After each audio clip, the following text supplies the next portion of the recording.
Se você quer dar acesso aos pobres ao mercado de crédito, você precisa ser duro com o mal pagador. Não é só fazer leis, né? É fazer boas leis.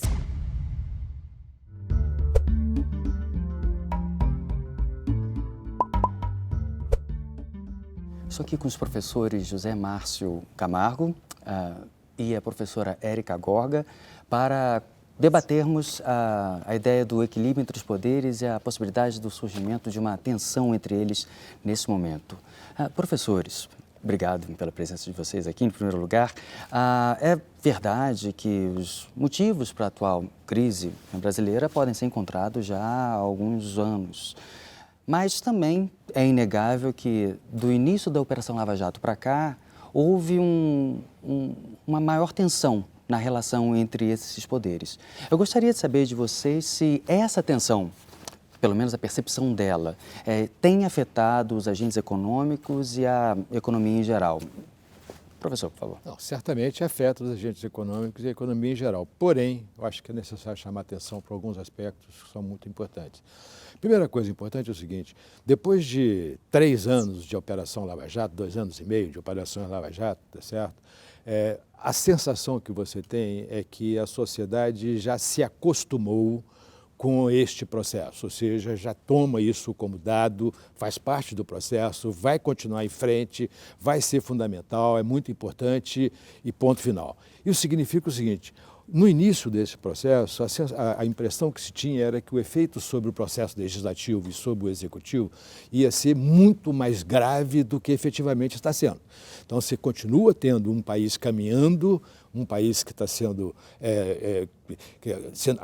com reformas importantes sendo aprovadas no Congresso, com o governo funcionando de uma forma adequada, tá certo? Tocando o jogo para frente, apesar de você ter essa questão da Operação Lava Jato, que é uma questão judicial extremamente importante e que, de bem ou mal, vai afetar uma série de agentes políticos aí no meio do caminho, tá certo? Mas eu acho que essa separação é importante, quer dizer, eu acho que a sociedade está aprendendo a tomar suas decisões, apesar dos processos da Lava Jato. Professora Érica, concorda também que a tensão já, talvez pela própria duração, ninguém fica tenso tanto tempo, né? Que essa tensão já entrou na conta, já está precificada, ou considera que os efeitos ainda são significativos para a economia em geral? Eu creio que já faz parte do dia a dia, é claro, concordo com a opinião do professor José Márcio, mas, por outro lado, eu tenho uma preocupação muito voltada à recuperação da economia brasileira e um questionamento, né, sobre o que vai ficar da Operação Lava Jato de aprendizado no âmbito empresarial. Então, nós vemos muito claramente a ideia de empresas que tinham como business, até parte do business principal, se envolver em negociatas, em operações escusas, e é claro que isso demonstra um lado de podridão do setor empresário também brasileiro. E um ponto que eu acho que é necessário pensar e refletir melhor é que as ações que têm sido tomadas no bojo da Operação Lava Jato têm visado sempre atacar mais a questão do ponto de vista do Estado, né? Dos atores que lesaram o Estado, que desviaram verbas públicas, e se esquece de focar sob o ângulo da economia que os recursos que foram desperdiçados não foram apenas os recursos públicos, mas bilhões, efetivamente, estamos falando de bilhões de investimento privado que foram perdidos na destruição de valor, tanto da companhia Petrobras, quanto de outras companhias que também fazem parte, estão ligadas no esquema do Petrolão e da Lava Jato como um todo. Quando se fala do possível abalo no equilíbrio necessário entre os 3 poderes numa república democrática como o Brasil, em grande medida eu acho que a primeira coisa que nós pensamos é talvez num aumento relativo da participação do judiciário na vida política e econômica brasileira hoje em dia. Talvez pelo simples fato de o Executivo e o Legislativo estarem tendo vários de seus principais integrantes agora sob o juízo do Poder Judiciário, talvez seja até natural que haja, nesse momento, uma maior participação do Judiciário. Ao mesmo tempo, há uma crítica ao que tem se chamado mais frequentemente de protagonismo do Judiciário em atividades que normalmente ligávamos ao Executivo e mesmo até ao Legislativo. Vocês consideram que esse percebido protagonismo do Judiciário pode estar afetando a economia brasileira ou pelo menos prejudicando uma recuperação mais acelerada? Professora. Então, eu acho que tem sempre dois lados da moeda, tá? O ativismo judiciário que tem sempre sido comentado com relação às questões políticas. É claro que um ambiente político instável não é bom para nenhuma economia, mas eu acho que não gosto de olhar a Lava Jato como sendo causa dessa instabilidade. Ao contrário, acho que a operação está dando transparência para uma série de equívocos, de atos errados que têm que ser corrigidos. Agora, por outro lado, eu acho que a questão da intervenção do Judiciário ainda está sendo incompleta, né? E lembrando a minha fala anterior, eu acho que está muito restrita só à esfera penal e só à esfera penal de crimes relacionados aos agentes que atuam em nome do Estado. Eu acho que teria que focar também nas questões de responsabilidade dos administradores dessas companhias, na proteção do investimento que foi feito nessas companhias. O Brasil tem que passar uma mensagem, né, no término desse processo, né? Eu gosto de pensar que, enfim, as coisas vão se encaminhar aí para um desfecho e gostaria que fosse um desfecho positivo, de um aprendizado para o país e de uma visão que nós vamos possivelmente superar e passar uma outra ideia aos investidores, aos empresariado, quer dizer, de como na relação público-privado, a atuação empresas privadas e Estado, construir uma relação melhor, uma relação mais transparente. Então, no caso específico, professor, então, se fala de um ativismo do Judiciário em questões penais, ou mesmo de acordo com a sua lógica, com os efeitos políticos diretamente falando, no Executivo, no Legislativo, talvez esteja faltando atividade do Judiciário nessa outra esfera que colaboraria para sanar um problema estrutural brasileiro. Eu acho que sim, porque o Judiciário, a função do Judiciário é justamente corrigir os equívocos e zelar pelos direitos, mas tem que se olhar todos os indivíduos envolvidos e não se focar. Eu acho que isso que é importante. A crítica à Operação Lava Jato está passando uma crítica na sociedade brasileira de que agora quem está no andar de cima também é alvo da justiça. Mas eu acho que a Lava Jato não está fazendo justiça a todos envolvidos por igual, ela só está focando quem está no andar de cima. E ela está esquecendo que aquele que está no andar de baixo, e estou falando de investidores que colocaram bilhões, recursos, pensionistas dos principais fundos de pensão brasileiro que perderam bilhões nesse processo, esses são também pessoas que têm que ter seus direitos respeitados. Então, tem que ter mais atuação do Ministério Público e do Judiciário visando reparar os danos causados, porque os danos causados, de novo, não é só ao Estado, né? Os danos também têm que ser corrigidos por igual. Então, acho que a mesma crítica que a Lava Jato faz, ela incorre nessa mesma crítica. Professor, sobre o possível protagonismo excessivo do Judiciário, o senhor concorda com essa afirmação e concorda, se concordar com ela, o senhor acredita que isso tem efeitos econômicos? Eu não gosto da palavra excessivo, mas eu gosto da ideia de que... Não, eu acho o seguinte, eu acho que existe, na minha avaliação, existe sim um protagonismo do Judiciário, talvez seja excessivo, e acho que afeta o comportamento da economia, sim.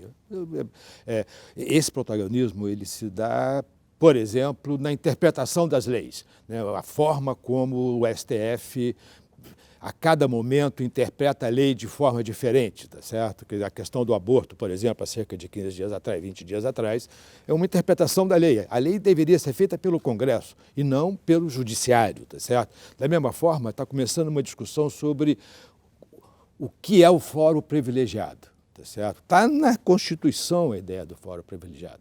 Será que o STF vai se dar o direito de reinterpretar a Constituição para redefinir o fórum privilegiado? Essa é uma pergunta que eu acho que é importante, mas isso mostra exatamente esse protagonismo aí do Supremo, que é uma coisa super importante. Isso afeta a economia? Claro que afeta a economia, porque isso aumenta a incerteza, aumenta a insegurança jurídica, tá certo? E segurança jurídica é fundamental para você gerar investimento e gerar crescimento a longo prazo. Como eu disse lá na minha palestra, quer dizer, eu acho que o judiciário brasileiro tem tido um comportamento míope em relação a este problema. Quer dizer, tem tido um comportamento que favorece as decisões de curto prazo, da mesma forma que prejudica as decisões de longo prazo.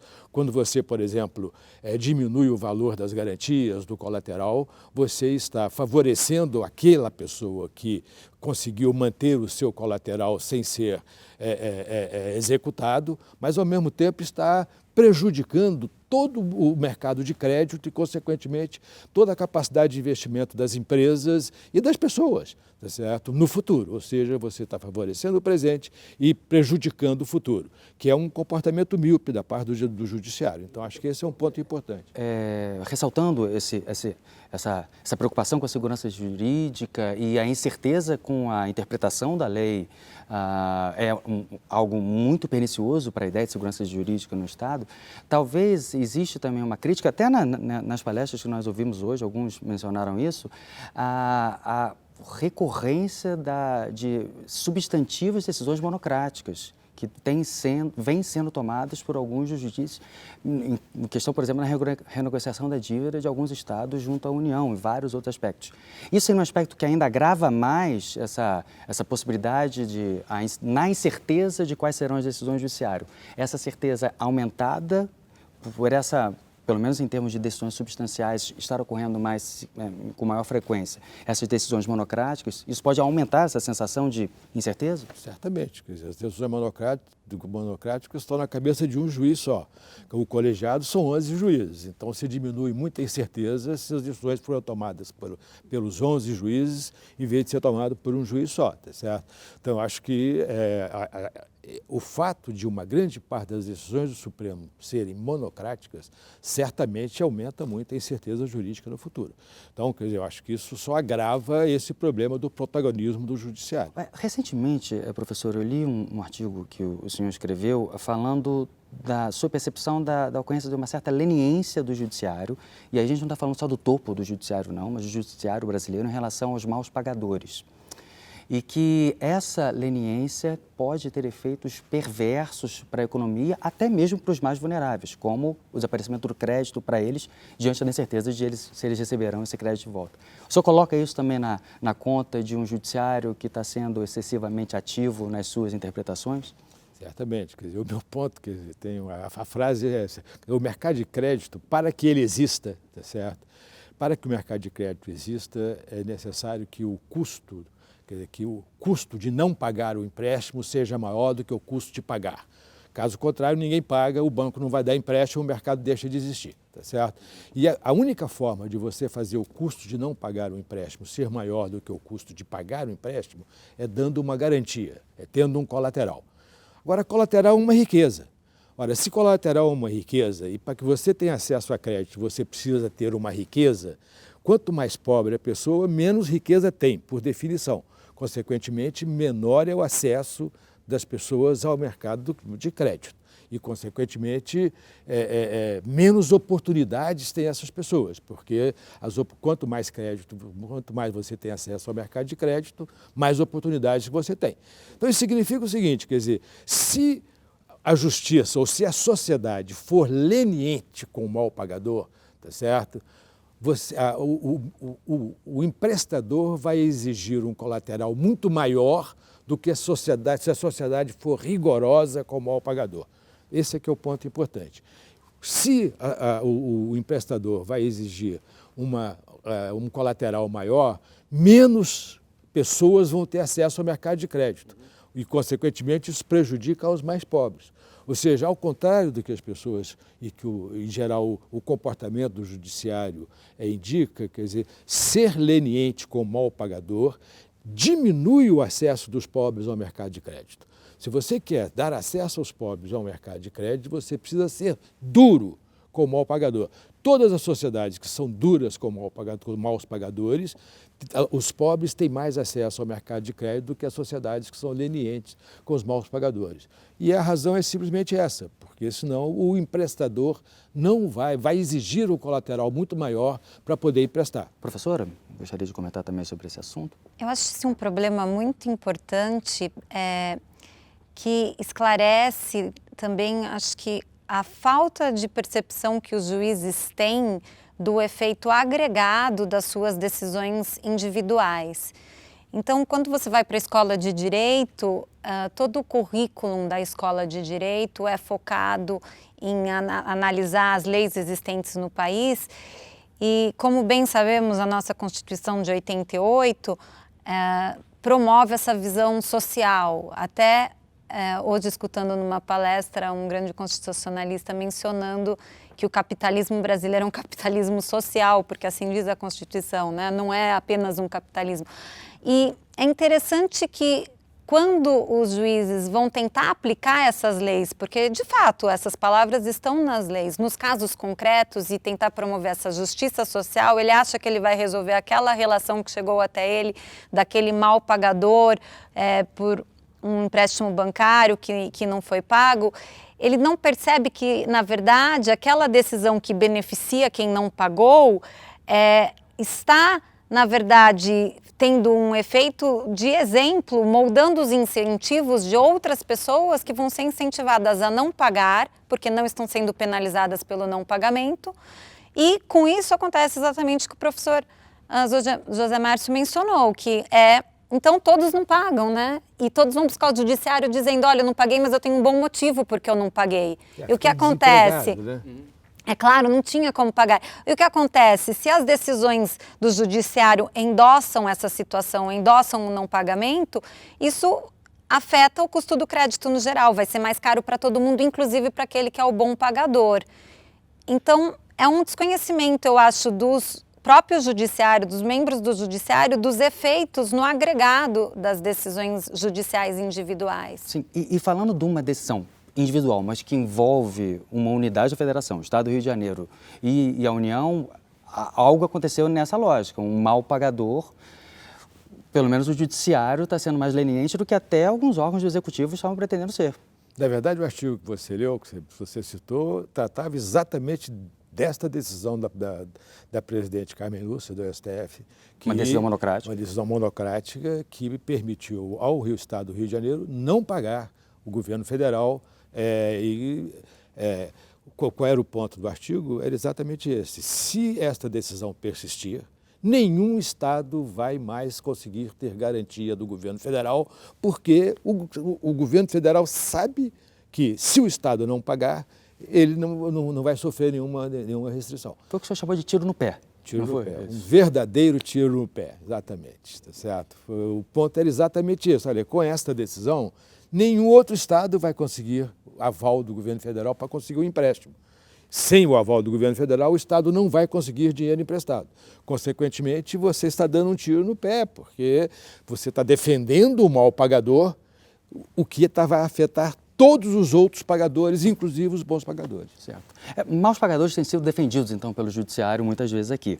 Mas, aparentemente, acionistas, principalmente os acionistas minoritários de empresas, não. É um ponto que provoca um estudo nos últimos anos seu, né, professora Érica?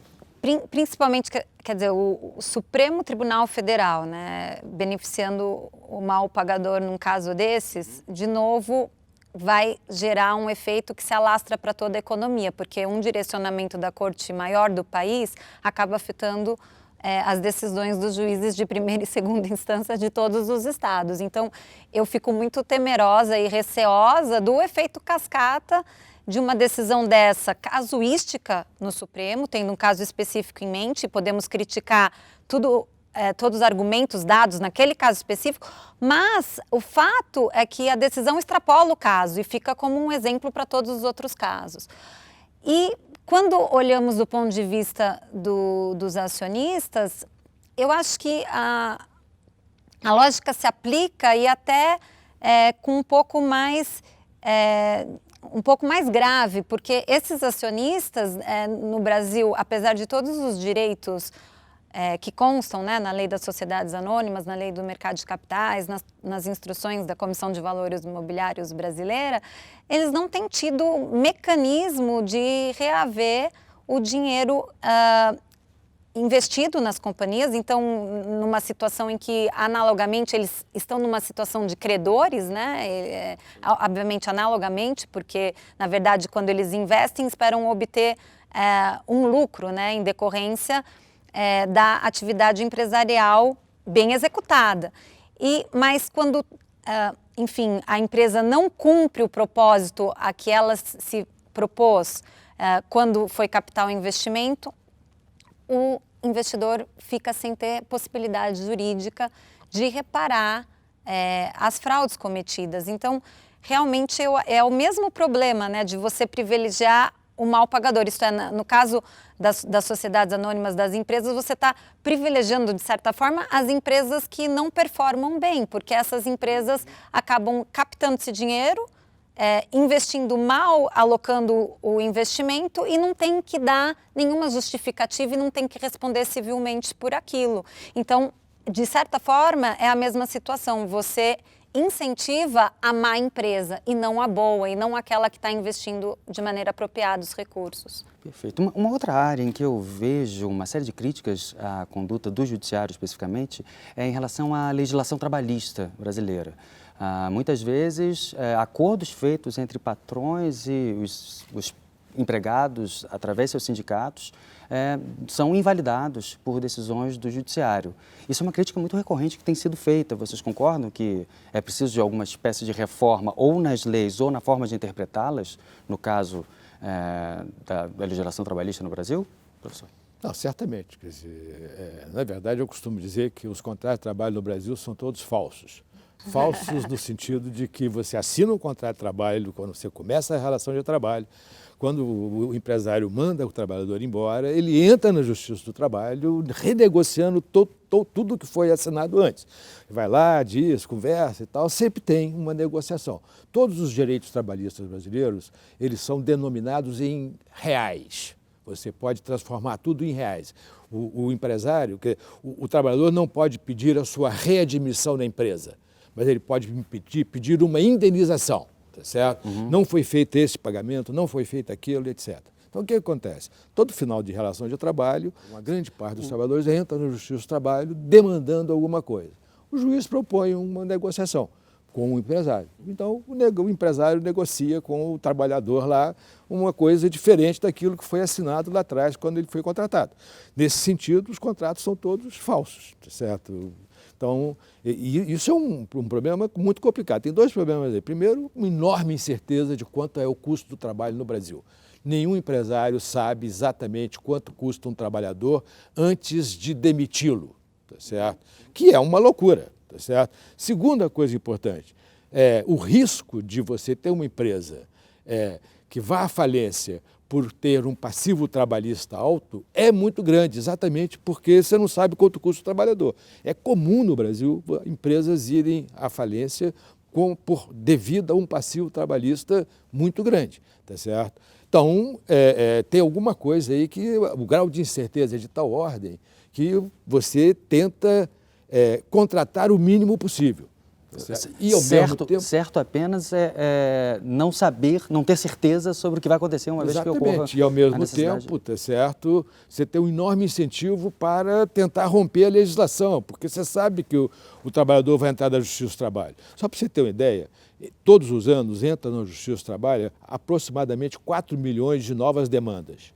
Cada ano, 4 milhões? Cada ano, 4 milhões de novas demandas, tá certo? Então... Sendo que não se sabe exatamente qual será o resultado delas, mas há uma tendência de não se cumprir o que foi acordado. Exatamente. O que acontece? As empresas organizadas, elas têm lá suas estatísticas e veem qual é a porcentagem de trabalhadores que vai entrar no Justiça do Trabalho, quanto que elas vão pedir, quanto que os juízes vão dar e assim por diante. Então tem lá uma estatística de probabilidade de quanto vai gastar. Mas é totalmente incerto, tem um grau de incerteza enorme. Ou seja, isso afeta diretamente o processo de gerar emprego na economia e, consequentemente, de gerar crescimento. Certo.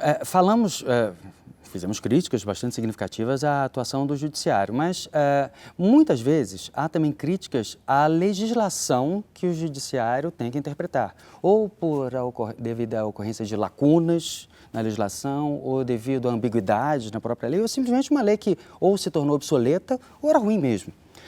Nesse sentido, então, parcela dessa culpa não pode ser creditada, então, ao legislativo, que, por quaisquer que sejam os motivos, ou adiam reformas necessárias, ou simplesmente mantêm leis ruins por determinados interesses específicos? Professora Érica. Sem dúvidas.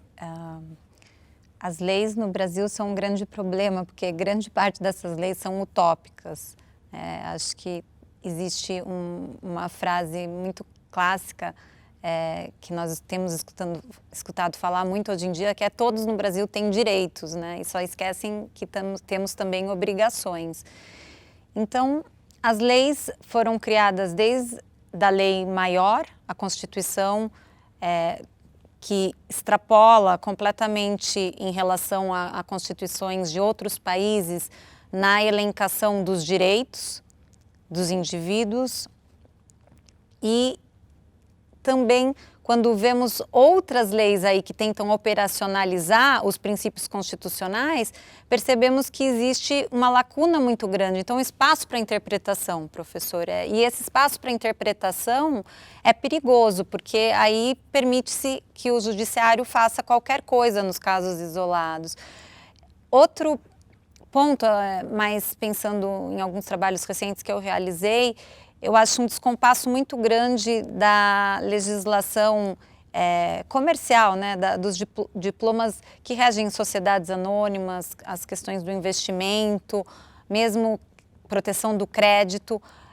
Se nós olharmos a Lei das SA de 1976, nós estamos em 2016. Em 40 anos, o mundo societário mudou completamente da época em que a lei foi concebida. E, no entanto, não temos uma reforma que atualize essa lei em pontos essenciais.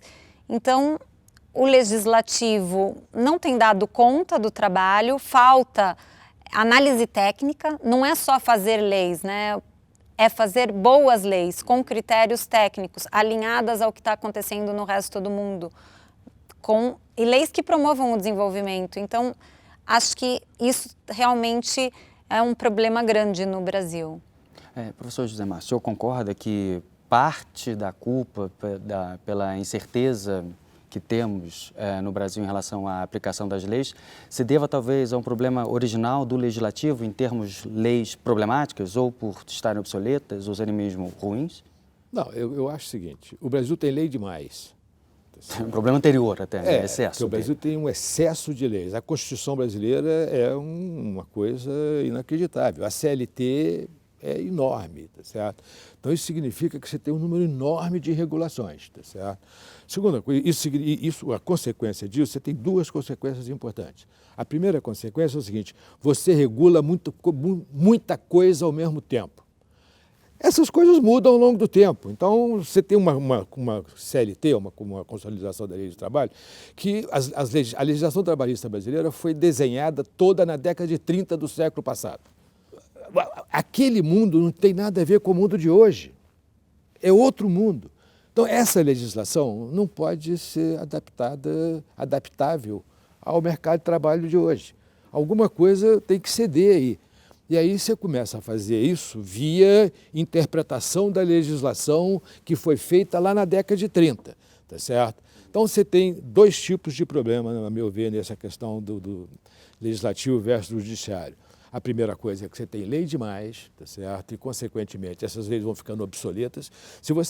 A Constituição americana tem 6 artigos, tá certo? Muda pouco. Para mudar a Constituição americana, só para você ter uma ideia, para mudar a Constituição americana, você tem que ter 60% do Congresso, tá certo? E 60% dos estados têm que aprovar. Dos estados. Não é só do Congresso. Ou seja, é extremamente difícil de mudar. Mas como ela é pequena... E o presidente não tem o direito de vetar ainda. Então, se for aprovada a emenda constitucional nos Estados Unidos, também não houver o veto do presidente. Mas qual é o ponto? Como é uma Constituição pequena, tá certo? Para chegar no Supremo Tribunal Federal americano, é difícil, porque tem pouca coisa para ser interpretada naquela Constituição. E são coisas extremamente delicadas, tá certo? No Brasil, não. No Brasil, você tem uma Constituição tão grande que tudo chega no Supremo Tribunal Federal. Então, hoje alguém estava falando, são 40 mil ações no Supremo Tribunal Federal por ano. Pô, cara, é impossível, são 11 ministros, tá certo? Então, vai ter problema. O segundo problema, que eu acho que também existe, mas é menos comum, é um problema de que existem vazios na legislação. Então, você tem lá uma lei da Constituição, que está lá na Constituição, e que precisa ser regulamentada por uma lei ordinária, por exemplo. E o Congresso vai adiando aquela regulamentação, porque é impopular, é complicado, eu não quero correr o risco e tal. Aí o Supremo entra interpretando a Constituição, tá certo? Para substituir o fato de que o Congresso está sendo leniente e não está produzindo a legislação necessária para tornar a Constituição efetiva. Então, são essas duas coisas. Mas eu acho que o problema mais grave para mim, na minha avaliação, é o primeiro problema. A legislação é muito extensa, muito detalhada, acaba que vira uma coisa impossível de seguir. É possível também afirmar no Brasil que, historicamente, o Executivo tem um grau de influência muito grande no legislativo, né? A grande parte das leis aprovadas no Brasil, em grande medida, foram propostas e a articulação para a aprovação delas se dá no executivo, não no legislativo. Então chegamos no terceiro poder agora. Muitas vezes, devido a determinados interesses dos grupos que estão no poder executivo, também existe uma dificuldade para criar leis que sejam as mais adequadas ao presente, que é o que a população precisa. Mas eu queria saber de vocês, estamos vendo o copo meio vazio. É possível enxergar um copo meio cheio, talvez exatamente pelo fato de estarmos falando isso, e de haver uma percepção, acho que cada vez maior na sociedade, destes problemas que mencionamos aqui, é possível vislumbrar a possibilidade de correção, mesmo que pontual, mesmo que lenta, de vários desses problemas que levantemos? Você, professora Érica, acha que há iniciativas que apontam para uma menor tensão, um menor desequilíbrio entre os poderes, visando o fim dessa insegurança jurídica que é perniciosa para a economia nacional? Eu queria fazer um contraponto. Por favor. A questão da quantidade de leis no Brasil e a comparação em relação a outros sistemas, aqui dando um ponto de vista de alguém da área do direito, fazendo um contraponto ao economista. É sempre importante termos em mente que a tradição do direito do Brasil não é consuetudinária, né, como é a tradição do direito nos Estados Unidos. Então, lá, eles suprem as lacunas das leis muito mais com base no precedente judicial. A decisão judicial é a fonte do próprio direito. No Brasil, não. A nossa tradição é napoleônica, né, veio da Europa, no direito, tradição de direito romano-germânica.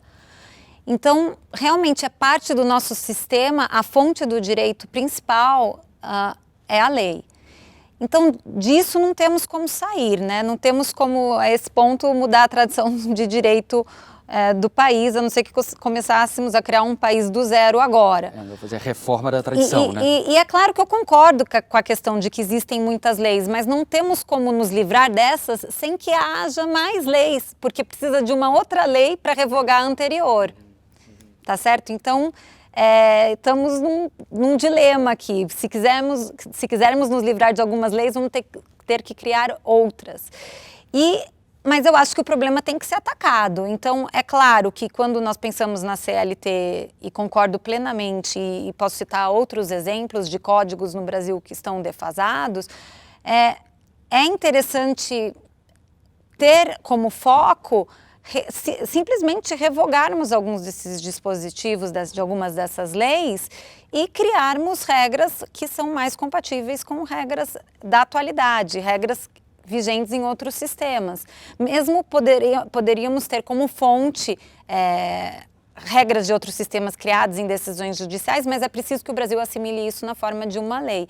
Agora, A questão dos grupos de interesse, que foi um ponto que você suscitou anteriormente, da pressão do executivo na elaboração de leis, esse realmente é um fenômeno mais novo, porque o que nós tínhamos no século XX, por exemplo, eram grandes diplomas legislativos feitos muitas vezes por professores de direitos, por acadêmicos, sem tanta pressão do executivo de passar algo rapidamente. E esses diplomas legislativos, né, olhando pela teoria da ótica econômica, eles tendem a ser mais pensados, elaborados e talvez isento daquilo que se chama em economia rent seeking, né, que é o comportamento em busca de rendas. Eu acho que uma variável nova que surgiu com muito mais força nos últimos anos e agora nessa pressão por reforma é que quando o executivo propõe essas leis rapidamente, existe o perigo também do benefício de alguns grupos de interesse que têm seus lobbies ali mais fácil para passar e para exercer pressão no legislativo. Então, isso é um alerta. Temos que pensar também, porque às vezes a pressa é inimiga da perfeição, né? Então, nem sempre ter uma lei rápida é bom. Não vejo um grande otimismo, então, não, né, professora? Acho que esse é um bom ponto. Eu acho que essa questão que ela acabou de levantar aí, essa questão de que o executivo é um protagonista mais importante hoje do que era no passado, na feitura das leis, tá certo? Eu acho que tem um item na Constituição de 88 que gera, em grande parte, exatamente esse comportamento, esse poder do Executivo, que é o fato de que o orçamento público no Brasil é autorizativo. Tá certo? Ele não é um orçamento que precisa ser cumprido. Ele autoriza o Executivo a cumprir. Então, o Congresso aprova um orçamento que, na verdade, o Executivo é autorizado a fazer aqueles gastos, mas ele não é obrigado a fazer aqueles gastos. Isso significa o seguinte: ao longo do ano, tá certo, o governo negocia com os deputados liberar as emendas que foram feitas por deputado por troca de votos no Congresso, tá certo? Então, isso gera uma situação na qual, na verdade, a execução do orçamento é uma forma de você aprovar aquilo que você quer aprovar no Congresso. Tá certo? E isso é um absurdo. Nenhum país do mundo, nenhum país do mundo, as democracias avançadas não são assim. Nos Estados Unidos, uma vez aprovado o orçamento, está aprovado o orçamento. Sem aprovar o orçamento, o governo para. Tá certo? Quando o governo não consegue aprovar o orçamento, em geral o orçamento é aprovado em outubro de cada ano. Se por acaso o governo não tem maioria no Congresso para aprovar o orçamento que ele enviou, tá, o governo fecha as portas, literalmente. Não é uma figura de linguagem. Eu já passei por essa experiência. Tá certo? Fecha a porta. Parques nacionais são fechados, demite as pessoas, entendeu? Exatamente por isso, porque o orçamento tem que ser cumprido. Consequentemente, a discussão do orçamento é a discussão mais importante da democracia, tá certo? Que é como você vai gastar o dinheiro do contribuinte, tá certo? Então, se você quer dar mais importância ao legislativo na feitura das leis e diminuir a pressão do executivo, que eu acho que seria uma boa coisa, a primeira coisa a fazer é tornar o orçamento impositivo. Uma vez aprovado, tem que ser executado, acabou, tá certo? Então, esse é um ponto super importante, e eu concordo, quer dizer, eu acho que essa é uma das questões estruturalmente mais importantes do país. Já tem uma melhora importante, que foi a aprovação da proposta de emenda constitucional, que limita o aumento do gasto público à inflação passada. Por que isso é importante? Porque isso mudou, revolucionou a forma de fazer orçamento público no Brasil. Parece uma maluquice nessa palavra, revolucionou, tá certo? Mas é verdade, revolucionou. Como é que funcionava antes? Antes, o governo mandava uma proposta orçamentária com um déficit primário planejado, 2% do PIB, por exemplo. O Congresso mandava de volta uma contraproposta em que, em geral, a expectativa de receitas orçamentárias aumentava, tá certo? Então, você não sabe quanto é que vai ser a receita o ano que vem. Então, o Congresso ia lá e aumentava a receita esperada do ano que vem. Isso significa o seguinte, que eles podiam também colocar as emendas, mantendo o superávit primário que o governo federal mandou, os deputados poderiam aumentar as suas emendas ao orçamento. Mandava de volta para o governo, tá certo? O governo olhava e falava, tudo bem, eu vou assinar porque eu aprovo o orçamento e ao longo do ano, tá certo? Eu vou segurando as emendas parlamentares segundo os meus próprios interesses, tá certo? Agora não é mais assim. É para valer. Agora é para valer, porque agora é o seguinte, olha aqui, ó, eu não posso aumentar o gasto. Não adianta aumentar a previsão de receita. Eu não posso aumentar o gasto, tá certo? Então, isso significa o seguinte, a hora que você vai propor uma proposta, eu acho que você vai fazer uma proposta lá do orçamento agora, você tem que dizer de onde é que vem o dinheiro, porque o total de gasto está dado. Então, eu quero aumentar o dinheiro para a educação, tem que sair de onde? Você vai tirar de onde esse dinheiro? Da construção da ponte lá na sua cidade, da saúde, de algum lugar tem que sair, porque o total está dado. Então, isso é uma revolução. A discussão do orçamento no Brasil vai mudar completamente. Se fosse, aí, além de tudo, impositivo, aí a gente estaria no Então, estamos começando. A gente está começando, então, a tentar começar a adequação na relação entre esses três poderes. Eu, neste momento, estou relativamente otimista. Eu acho que está difícil, não vai ser simples. Eu acho que a aprovação da reforma, essa proposta de emenda constitucional que limita o teto, o crescimento do gasto público, é muito importante. Você tem a proposta da reforma da Previdência. Ponto importante que precisa ser falado é o seguinte, se você não tiver uma boa reforma da Previdência Social, do jeito que está hoje, em 20 anos, 100% do gasto vai ser com Previdência Social. Então, essa é a próxima reforma importante a ser feita. Próxima. Professor José Márcio Camargo, muito obrigado pela sua presença aqui. Professora Érica Gorga, muito obrigado também. Foi uma ótima entrevista. Muito obrigado. Obrigado a vocês.